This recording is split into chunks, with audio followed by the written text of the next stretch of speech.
जब एक स्त्री को एक से ज़्यादा पुरुष चाहते हों या फिर एक पुरुष को एक से ज़्यादा स्त्री चाहते हों, तो उन पुरुषों के बीच या तो उन स्त्रियों के बीच फूट पड़ने का बहुत संभावना रहता है।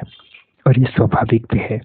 जब 5 पांडवों ने द्रौपदी का वरण किया और उन्हें लेकर इंद्रप्रस्थ में आए, एक दिन नारद मुनि आए उनसे मिलने और उनको भी ये फूट पड़ने वाला चीज मालूम था।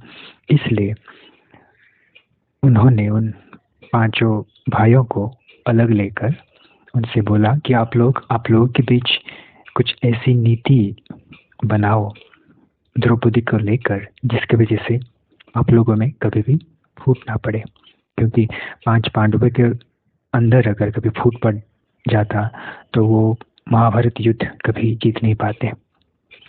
और इस बात की गुरुत्व को समझाने के लिए उन्होंने सुंद और उपसुंद राक्षसों की कथा भी सुनाई थी कि कैसे ये दोनों भाई एक दूसरे को बहुत प्रेम करते थे, हमेशा साथ साथ रहते थे, लेकिन एक सुंदरी अप्सरा तिलोत्तमा जिसका नाम था, उसकी वजह से आखिरकार एक दोनों की जान ले बैठे।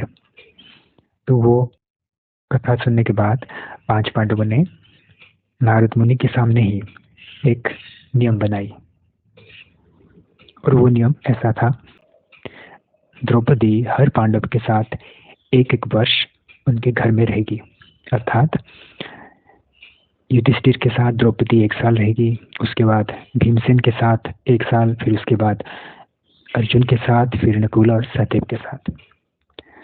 ये पहला हिस्सा था उस नियम का। दूसरा था कि अगर द्रौपदी को किसी पांडव के साथ एकांत में बैठे हुए किसी और पांडव ने देख लिया तो उस पांडव जो इन दोनों को देख ले उसको 12 वर्ष के लिए ब्रह्मचर्य व्रत का पालन करते हुए वन में निवास करना पड़ेगा।